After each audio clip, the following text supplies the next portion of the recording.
Hi, guys, and welcome back to The Middle Game, the only podcast you need in this era of brain rot and the boo boos. I am 100%. joined. Wow, what a great info. I am joined by co-host Emilia, a girl Castelao. I'm sorry, I don't say your name right. I How do I don't say think. it? No, you pronounced it correctly, Oh, actually. okay. Yeah, but I just don't think the audience can see our names like in the podcast, so they're not going to understand what you're They're just not. Yeah, they're referencing. not gonna understand the reference. Okay, we'll redo it. No, I think it's good. I don't think we'll cut it out. I think it's fine. We've started off with some whimsy. Okay, well, look, for the viewers out there, I joined our recording studio with the username Lula the Beast Robs, obviously, because I thought everybody needs like a wrestler name, and that could be mine. I could be the Beast because I'm like the tallest out of all of us, out of everybody in the world. I'm the tallest person in the world. So I was the Beast, and then Amelia didn't have a wrestler name, and I was like, you have to have a wrestler name, otherwise, what's the point? And so she changed it to just a girl, which is fine, I guess. So then I changed mine to Lula the Woman Robs, which does not have the same zeal and or whimsy, but it's more in line with my co-host's nomenclature, I guess. Yeah, I just couldn't come up. I woke up a mere hour ago and or I really honestly I got out of bed about 30 minutes ago and so I could not, come up with a wrestler name this early.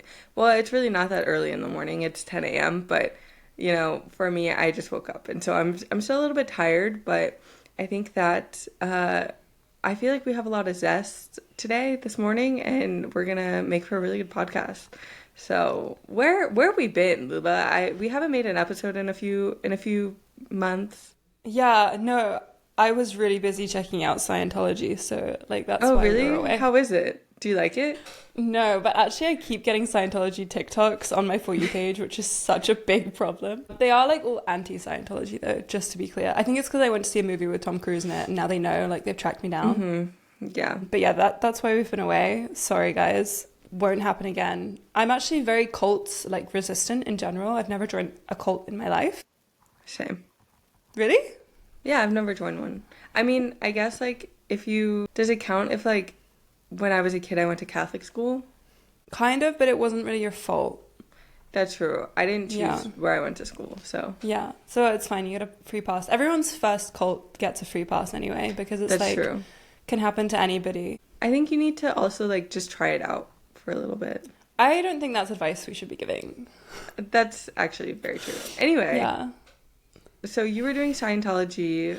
I was No, sitting my exams. I was that doing was a something. joke, just so everybody knows that I wasn't doing Scientology. No, she wasn't. She Yeah. was focusing on herself and Yeah.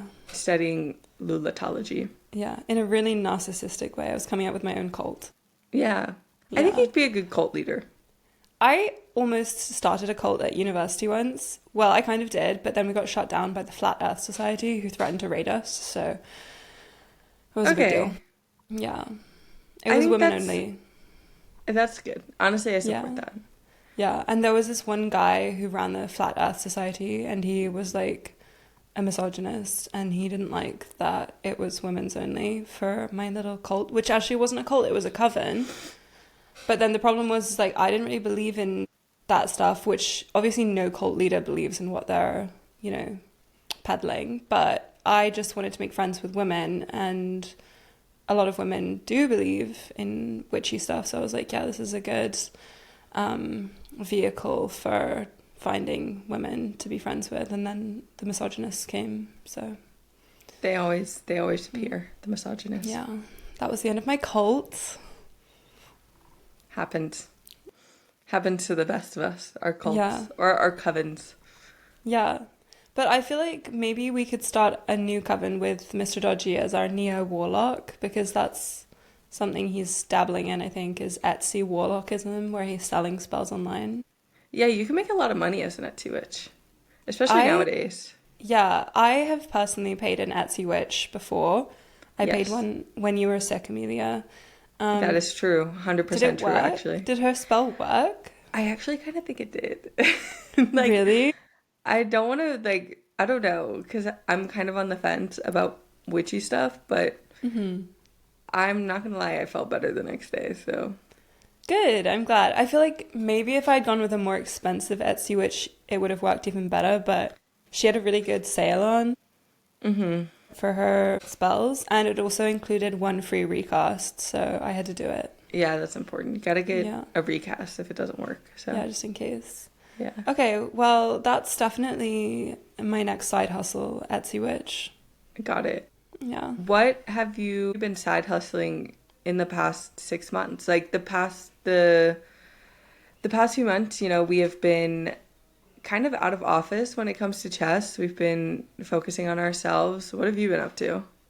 Yeah, I've been doing actually anything I can do without touching a chess piece, which it might sound disappointing to those of you who are diehard chess fans, but sometimes you need to take a break from classical chess. Like, I haven't played any classical chess this year. And I actually think that's been so good for me because I actually realized I hate the French defense. And I made a YouTube video where I talked about the fact I wanted to change openings, and then somebody commented, I've seen your games and the French defense isn't your problem. And I was like, okay, That's well, so rude. so Okay. mean. But like, I get that I have a lot of chess problems. Everybody does, including Mr. Dodgy. And me too. That was like a joke because, his username is chess problem. Yeah, I know. Yeah, okay, cool. Just, I got it. jokes are always funniest when you explain them, I think. So I agree. I just wanted Yeah. to clarify. But yeah, I know that I'm bad at chess, but I don't think the French defense helps. I think it just exacerbates the problem. So I am going to be starting chess lessons in September with a real chess coach, not like an Etsy chess coach, Etsy witch situation, a real one. And we will be hopefully learning how to play e5 with the black pieces, which is, I Ooh. think, my next step for chess and for getting back into classical chess in 2026. I love that for you. So you Thank don't you. plan on playing any games for the rest of the year? Not in classical tournament chess, to be honest. Like, I didn't even play, there's like a tournament in Paris every July. I didn't even play that one because I'm just haven't been in the zone. And I also always get really sad and cry at chess tournaments because bad things always happen. I don't know why, just like I attract negativity at chess tournaments specifically, only at chess tournaments.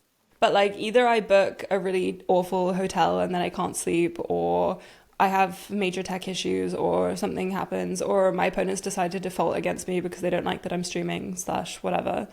So like bad things tend to happen, and it doesn't help that I hate my openings. So a lot of these bad things are outside of my control. So I'm just gonna get the things that are in my control to be better, so that it's less of an emotional ordeal when I go back to classical chess. Yeah, I think that's a good plan. I have also had an ordeal with chess over the past 6 months. I mean, part of it is I, in June, had a really big exam for my PhD where essentially, if you don't know how a PhD works, the first year you're technically not guaranteed to do the rest of your PhD, and you have to you have to take an exam. It's called a comprehensive exam, where they test you on all the knowledge that you need for your research and your dissertation. And so I had that in June, and then in July I couldn't form a single thought. I think part of it is there's a lot going on behind the scenes with, women in chess that has been kind of stressful. And I think we both realized, like, we were texting about it and we were both just kind of like, are you burnt out? Because I'm burnt out. Yeah, I think that's so valid, and it's very hard to not be burnt out with the chess climate being as it is, because it feels like when you're trying to make change, I guess when you're trying to make change anywhere socially, like obviously the goal of women in chess is to make chess safer and more inclusive. I feel like that is not in line with what's happening in chess anymore right at this moment, which feels very disappointing. First of all, because I feel like there was this big push after the Queen's Gambit where loads more women were getting into chess, and like it was becoming a lot more inclusive, and people were coming up to date with chess being like something you can do online or something anyone can do, rather than having preconceived ideas about the kind of people who play chess. Because I actually met some people on the weekend and they were asking me what I do, and I was explaining to them, and they were like, when we picture chess players, we picture people like our age, like in their 40s, 50s, and probably men. And I was like, yeah, well, that's actually not the case anymore. But that is still the general public's assumption. And unfortunately, chess is being so driven by its need for virality online on social media right now that they just want to get so, like, badly want to get into the mainstream that they are kind of just reverting back to this basic, like, we'll do anything to go viral, and we actually aren't pushing anymore to improve chess. Like, that's how I feel anyway. I don't know if that's something you've seen. Yeah, it's definitely something I've seen, and it's definitely something, honestly, that it gives me a little bit of the ick because I think that if, people, there's a lot that I feel like in terms of social media and marketing, like obviously in this day and age, online virality is important because that's how you get views and then ultimately that's how you make money. But also too, I think audiences hate virality and like this idea, not this idea, but like the personality that creators put on in order to like go viral. And whereas like you can build a really loyal fan base, like just being authentic and being yourself, even if it doesn't go viral. And if you look at a lot of like YouTubers, early 2000s YouTubers, they still have a very like strong fan base. Even if they might not be like the most subscribed, they have like the most loyal fan bases. So in terms of like chess specifically, that focus on virality I think is definitely making a pathway where like the social issues in chess like just they don't matter to them. And so it's really frustrating. I think for me, I just think that I'm really burnt out because people underestimate the amount of work that it takes to like run a nonprofit organization that is dedicated to helping women in chess. At the end of the day, we have a very small team, and by small team, it's mostly me and Daji. We had like my friend Maddie come and help us with some grant applications, but people who are not like 100% dedicated to women in chess, like she's like going to get a job. She's busy. So she can't always help us. And there's a lot of blood, sweat, and tears that goes into it. And just in general, we're massively undersupported. And I think for me, it's really frustrating because in an ideal world, I would make women in chess my full-time job. And so I wouldn't have to, I guess, like stress so much about how much time I'm dedicating to it because like it would be my full-time job. But right now, like, I not only am doing women in chess, but I'm getting my PhD. Technically, that's supposed to be a 40-hour-a-week job. Like, they're paying me to be an academic and do research. I also, I do social media stuff for a cafe here in Vienna. Like, I have other things. I also have another job that I go to. And so it's like, I have essentially like 3 or 4 jobs, and it's really stressful. And so I just kind of agree with you that in chess, I just feel like the boom has stopped booming. As the little boy who eats the chicken wrap from Costco would say, what is it? Doom? Boom or doom? No big booms for us in chess. Do you know who I'm talking about? Do you know what this? Oh, I'll edit it into the podcast, but there's a little boy and his dad, and they go to Costco, and they like tried the food at Costco, and they go, boom or doom, and it's really funny. Have you ever seen this? No, I've never even heard about this before. We're at Costco with the Rizzler. And this is boom or doom. The chicken bake. Or the double chunk chocolate cookie. I'm gonna give the chicken bake a boom and the double chunk chocolate cookie a boom. I've never even been into a Costco in my life, so yeah, that makes sense. There's no Costco where you're from. I think there's one in France. I've just never been. Yeah. Okay. But no, I totally agree about virality versus longevity. And I think that the problem isn't even getting new people into chess anymore, because every week there is some celebrity posting about chess. Like, you sent me a video yesterday, which is some huge YouTuber posting about chess. The problem is, yeah, I didn't know who he was, but apparently he's a big deal. And I think that the problem isn't even getting people into chess these days. It's getting people to stay interested in chess. And at the end of the day, people are not going to stay interested in chess if 50% of people, women, are alienated by the community or don't feel welcome or have a bad experience at a tournament. And I think that there is, like, it's just an afterthought, it feels like, for the chess community right now for, oh, what if we actually wanted these people to stick around? And I think this focus on like instantaneous, just like gratification and virality does not have any kind of longevity in mind. 100%. It's also like, I feel reflected in the social climate more generally. Things are becoming less inclusive and more conservative, which is worrying. And like all of the big social media platforms are making their terms of service even more crazy. Like TikTok is about to roll out some crazy new terms of service, which will censor lots of things and also allow... Wait, what are they? I haven't heard about this. Yeah, I saw something about it this morning. So before, TikTok was not allowing any political advertising, but they're going to start allowing political advertising.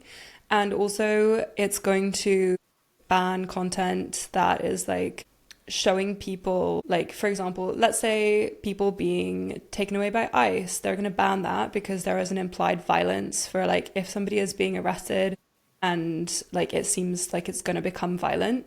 TikTok no longer wants content that precedes a violent image, even if the violent image is not shown on the screen. They've also added like a clause where they can change their rules if they feel like a crisis is declared, like a political crisis or war or anything. Like, they can just change the way that the platform runs overnight and like start censoring things, taking things down, whatever. It's just like they've changed a lot of wording and it's scary. Like, everything is so dystopian and like the world is run by these tech corporations, and I don't know like how we've come so far from like the internet. Like, the internet should be such an idealistic place. Like, the people who created the internet and like Web 2.0, it was like user driven. And we're so far from anything online being user driven anymore. It's so corporation driven. So I feel like chess can also feel the same way. And like everything is becoming like a smaller space just taken up by corporations. Anyway, that's how I feel. Yeah, I feel the same way. And I think too, with it not being user driven anymore, especially when it comes to like chess creators, you know, there are not a lot of opportunities for chess creators, and all the opportunities, you know, they get in a way, and maybe, you know, you could talk more about this, but because I'm not a content creator really in any capacity, except for when I tweet sometimes or post on Instagram, but like making content is like not what I do for a living. And at least for me, I just feel like I see chess creators, maybe it feels like they have to take the opportunities that are given to them because they don't have any other ones. And, you know, they want to stay in this content creation line of work. And yeah, like, you can diversify your content and kind of talk about different things, but I think that's really hard when like you have a niche that the algorithm likes to push out. And so, you know, I've seen a lot of creators kind of just take things that I wouldn't say they don't make sense, but I think in a world where there were more opportunities made for content creators, you would have opportunities that would kind of make more sense. Yeah, like you would have creators saying no to a lot of the sponsorships that we see.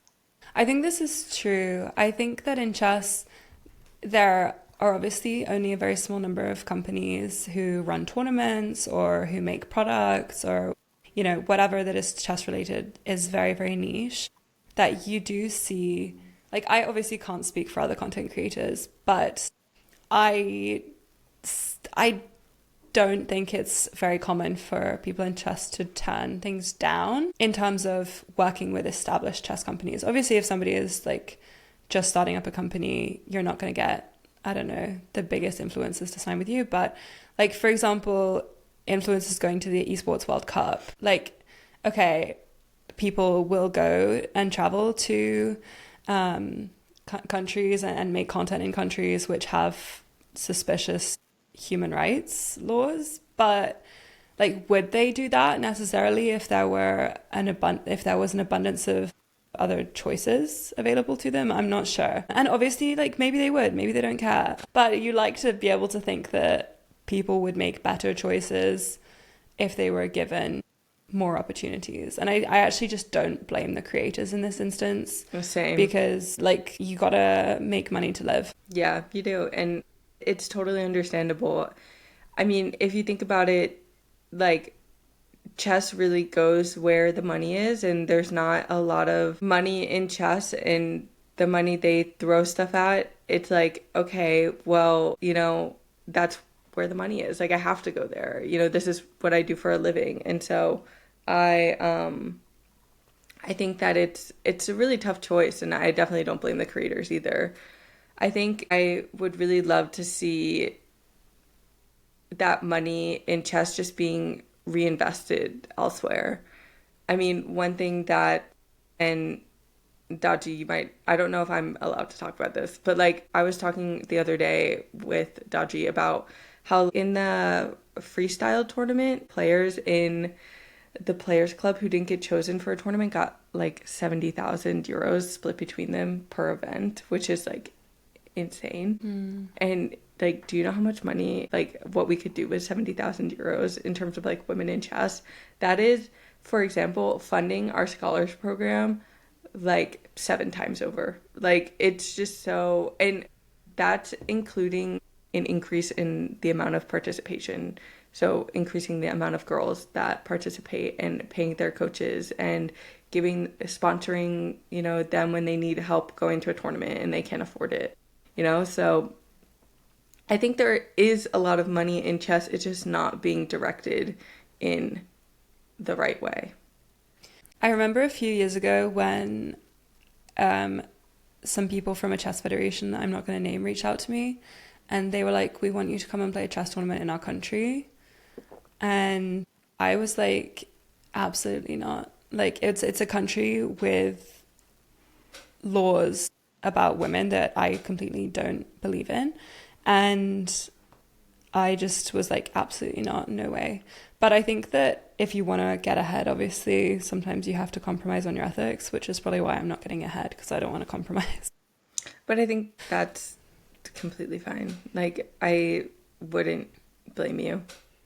Yeah, like, I mean, you got to sleep at night, you know? Yeah.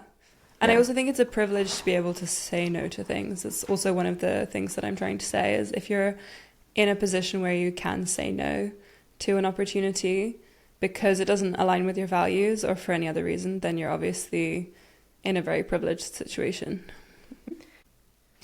I think when we talk about like money and funding in chess, the problem is like there's two very different conversations because there are a lot of people in chess who only care about chess at the top level. So when you see them talking about chess on Twitter or wherever and they talk about conditions for chess, they're only talking about the top level events. Like, I even see a lot of female players who are only caring to talk about the top level.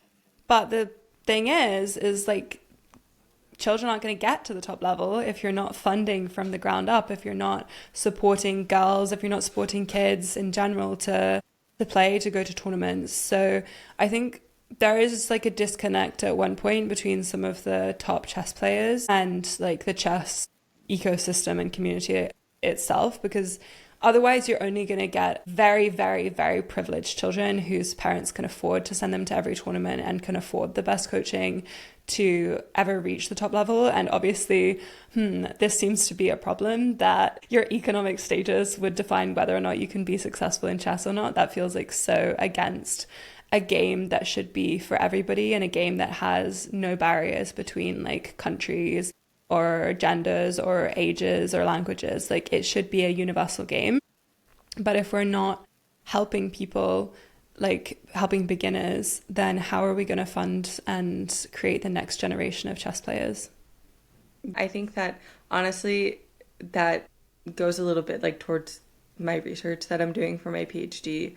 One thing that's like really fascinating about the Soviet Union specifically in the way that they developed chess is chess developed very heavily within like the workers' unions, and with that it kind of spread among the peasantry, and so literally everyone was able to learn how to play chess, and it was like very accessible to learn how to play chess. Even in Austria, like chess was big in the Austrian like workers' unions, And I feel like now I'm sounding like, oh my God, communism, like let's bring it back. But it's just more, we should absolutely make chess more accessible. I think it's coming to a point where, yeah, there are a lot of resources online to like learn how to play chess, but I don't think people realize how hard it is to break into that top level and to reach those like higher elos. Like you need to be spending 8 hours a day on chess, and you can't do that unless you have like the financial support of your parents or, are rich. Like, and so how do you make chess more accessible to people is you have to kind of move away from this, I think, virality and making it exclusive and make it for the people. Yeah, and I think that we can actually see how interested the chess world is and the wider world is because, like, let's take the case of Bodana, who is the England superstar prodigy. I believe she's WFM now, and she just beat a grandmaster in classical chess. She's like the youngest girl to have ever beaten a grandmaster in classical chess. And she is amazing. Her parents are dedicated to her chess. She's dedicated to her chess. To be fair, England does have a really good chess in schools and communities charity that supports kids to play chess. So that's really good. But you can see whenever there is news, people care and people are interested. Like, not every post has to be a grandmaster smashing a table, like, for it to be interesting or viral or, like, I think people are just trying to recreate it. Like, a few weeks ago, I saw this video of Hans, like, very half-heartedly smashing a table, trying to recreate the viral Magnus moment. And it's like, come on, guys, like, surely we can do better. Like, surely this doesn't have to be it. But also, too, with Badana, her dad is so dedicated to, like, her chess career. He, like, works remotely, I think. And so whenever she has a game, he's also working at the same time. And, unless you have that level of dedication, I think that to support your kid's career, to know when like they are a massive talent like Bodana is, that's such a sacrifice that he's willing to make for her. And I just feel like I want that kind of, grit and appreciation for the game, like at the top level. And so, yeah, I don't know.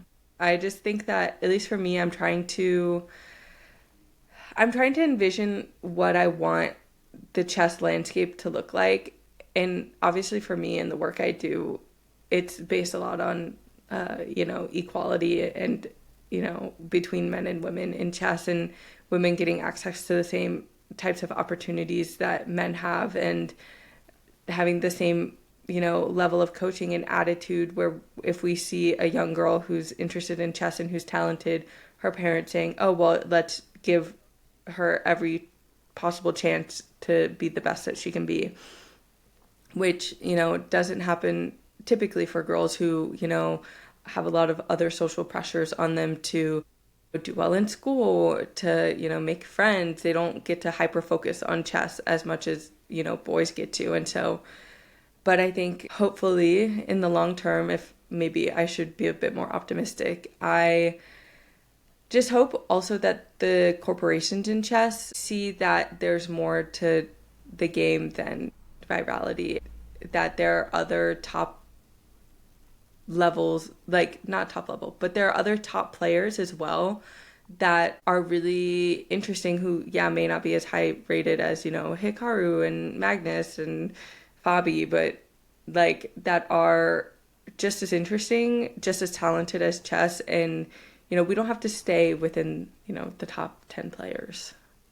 Yeah, and I think that what we've learned from chess online over the past 5 years is that the audience actually doesn't really care what level the players they're watching are, as long as the event they're watching is well done. Because PogChamps was a huge success. Like, it was such a big success that they're still doing PogChamps, 5 years later, 6 years later. So people love watching lower level chess. Not saying that watching Rising Stars would be anywhere near as low level as the beginner chess that we have sometimes seen on PogChamps, but the audience isn't just there to watch Magnus. And I don't want to sound rude, but like the majority of the audience doesn't understand Magnus's chess. I don't understand Magnus's chess. So like it doesn't have to be the only chess we see. And I wanted to follow up on your comment about women in chess and to remind the audience that women in chess is entirely donations based. And I think you're the only charity that actually focuses on creating a safer space in chess for women and minorities. And that, I mean, not only is there the Scholars Program, which is, I think I've said before, the best thing to ever happen to chess, maybe ever, but you train independent advocates to be at chess tournaments. So like if you're a listener or a viewer and you're already going to chess tournaments, you could train to be an independent advocate, which means that if you saw something happen at a chess tournament, like a harassment or something else, or if somebody needed to confide in somebody, then you would be able to, well, you would know what to do in that situation. And that is very, very important and cannot be stated, cannot be overstated.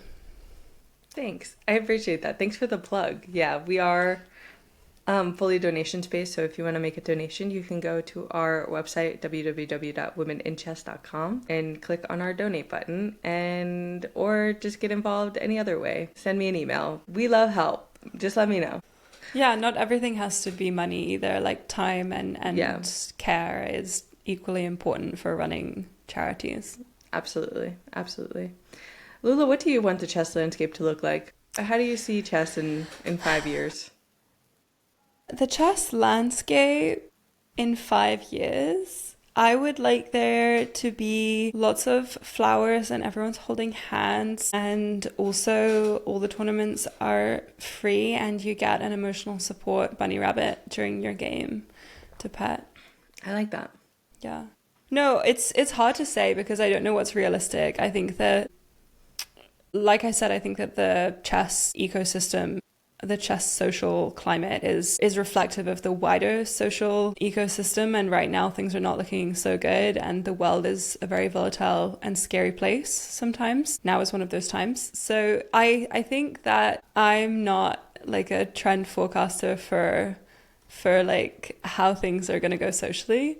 And so I actually can't even begin to imagine how chess could be in 5 years. Like either we could swing completely in one direction where we go like full for like inclusivity and supporting women in chess, and like we could also go completely the other way, which I fear. I also fear. I like that you said that chess is a reflection of like the broader social ecosystem, because that's like literally what my whole research is about. And I'm glad no way. Yeah. And so I think that's so fun that, I'm not the only one seeing this. Yeah, no, of course. And I think like I've said many times before that I think chess is like a perfect little simulation for life in the game itself. So of course it makes sense that the chess community is reflective of the wider world. It just makes sense. Yeah. I hope the best for chess. I hope the best for chess, but also I am not the kind of person I'm not gonna defend chess to my dying breath if it disappoints me. Like I will call it out, honestly. Same. I think that's important. And I think honestly too, we need more people at the top level to be doing that. Like I think that's partly how change happens, but I don't know. I think that for us, we, for the past 6 months / summer, have really been focusing on ourselves and have been wanting to be just outside of chess, have a life and be better people. And so, at least for me, like I've had a lot of health issues recently that I've been like trying to deal with. And so that's partly like why I was a bit burnt out with chess, is because, I needed to focus on myself and my life here in Austria. And so I think you've been doing the same, Lula. You actually had some breaking news the other day. You told me that you lost your waist. Like, where did it go? Yeah, I was panicking then when you said breaking news. I was like, what could it be? Like, what could it be? But yeah, no, Emilia and I have been focusing on becoming just better versions of ourselves. Like there's no way to say that without sounding so annoying. We're just becoming the best versions of ourselves. That is so annoying. Like, there's no way to say that without people rolling their eyes in the back of their heads, So which I true. totally understand because it's so annoying. Yeah. But no, like, if I remember you saying that, that you had had some health issues and that you were going through a hard time. And honestly, me too. Like, last year, I completely, like, neglected my health because I was so focused on, like, it was my first full year in France since I'd moved here, so I was still setting my whole life up after you move somewhere, and now I'm like into my my second year of living here. Like, I finally stood back and reflected and decided I wanted to work on like my physical health, my mental health, and taking advantage of the fact that in France, you can book as many doctor's appointments as you want via an app without having to call anybody. That's honestly so slay. Like, I wish so Austria good. had that. I actually love it. I have to intentionally find doctors that have an online booking platform so that I do not have to call anyone and speak any German. I'm so sorry. I wish so we had sorry. an app. You can even search by like which language they speak, and you can see on the map where they're located. It's so good. It's like the best thing that really France has nice. ever done, honestly. But yeah, so I've been focusing on just like being healthier, growing out my fringe. Obviously, is a big part of that. 100%. People have seen my forehead for the first time in years. I like Big your deal. forehead. It looks nice. Thanks. I feel like I always thought it was really big, but I think it's actually like just not small. I think it's just like I can hardly fit 4 fingers for it to be a forehead. So like, It's a normal sized forehead, Yeah. I think. but I think no one listening cares about this. I think I'm gonna have like curtain bangs. So I'm currently growing out my bangs if you're American, or my fringe if you're anywhere else, and I'm gonna grow them into curtain bangs. That's smart. Yeah, I like that too. Also, just like, I think that my fringe was like holding all of my negative energy and no, I'm completely making stuff up now. Yeah, I need to get a haircut soon. Oh really? But yeah, I can't have long hair anymore. Like, every time I try to grow it out, I hate it. And so I always just cut it back short. That's honestly like not my biggest issue. I also like personally was, like Lula said, taking care of my health. I don't mind talking about it because I love yapping about my issues, but in November I was diagnosed with PCOS, and so I had also been like the heaviest I had ever been. I was like 95 kilos, and it was like such a struggle to get out of bed every day. And so I was like, I need to fix myself. I need to figure out what's going on. And so I went to the doctor. I'm now on I'm on Ozempic. Really excited about it. You're not on Ozempic. You're on Mega Ozempic. I'm a Manjaro. It's fine. But yeah, so I have lost like 20 kilos since November, and it's crazy. I want to be you. You are me. That's What do you true. We're mean? the same person. Yeah, we are one. But That's really impressive though, because like I remember when you were trying to get like your diagnosis and everything, you had to have so many tests, and then it was a struggle. It wasn't just like snap and then you lost 20 kilos. It wasn't like that. Like, it seems like that now because we're like 9 months later, but 9 months, like that's a long time. it is a long time. And also too, like, you have to get like multiple blood tests to confirm your diagnosis, and it just like was a mess. And then I also had to start running, and so I know, tragic. But so that, along with like school, I was really stressed, if you couldn't tell. So I am glad that we are both in a better place, and we're really excited to start our podcast again. We have a lot of ideas and episodes coming up. Is there anything else that we want to talk about? Have you seen any good movies recently? Yeah, but before that, I wanted to do a mini shout out to the only person who noticed that our podcast had stopped, which was Benji. So shout out to Benji for Shout out to Benji. Shout out for to missing Benji. our podcast. So true. But yeah. Yeah, do you know what? I saw Jaws like a few days ago for the first time ever. I'd never seen it before, and I was like, Jaws is not a horror movie. And then there were so many jump scares because in my mind, Jaws was just like a movie about a killer shark, but it wasn't going to be a horror film in a horror film sense of the word. I just thought it was going to be about a shark that eats people, which is pretty horrific, but not. Like, I didn't think there would be jump scares because, like, you know, the Jaws music is so iconic, like the da-na-na-na-na, yeah? And then, so you know the shark is coming because the music, like, precedes the shark. So I was like, well, that's not a jump scare. Obviously, I know the shark is coming. But then there were just jump scares, and I was so not prepared. So just, I'm starting a Jaws support group for anybody who has seen it and is not okay. I saw Jaws a really long time ago. I can't remember anything about the jump scares. I honestly think that I, like, have pushed it out of my brain because I don't want to remember. I don't like Valid. scary movies about the ocean, mostly because I love the ocean and I don't want to have that be my experience when I go to the beach. So Yeah, I'm actually going to the beach like next week, so ooh. but I'm not going anywhere with sharks, I don't think. I'm choosing not to Google if there are sharks there. I don't think there are. I No, think the there are just, like, Mediterranean doesn't jellyfish. have any sharks. Cool. But they have There's only- jellyfish. Yeah, but that's it. Yeah. But actually I think that because my heart and my intentions are pure, that the jellyfish won't sting me. No, they won't. They also only, I think, come out like early in the morning or in the evening. Okay, cool. I'm fine. Also, I'm one with the jellyfish. Like, I think in a previous life, I was probably a jellyfish. Probably. Yeah. You asked me the other day, like, what rodent I would be. Yeah. And that really stuck with me. And I've been really thinking about that. You and said ferret, right? Yeah, and I stand by my answer. But, like, ferrets are adorable, but, you know, they smell really bad. Only if you don't, like, clean their cage and stuff. Okay. I've never had a pet ferret, so I actually don't know. My aunt used to have pet ferrets, and they never smelled bad. Okay, I believe you. But yeah, did you see any movies? I saw the Superman movie, and I thought it was really good. I really liked it, and I'm not big into, like, superheroes, so it definitely is woke, if you want to call it that. But I just thought it was a nice and normal movie. And have you seen any other movies?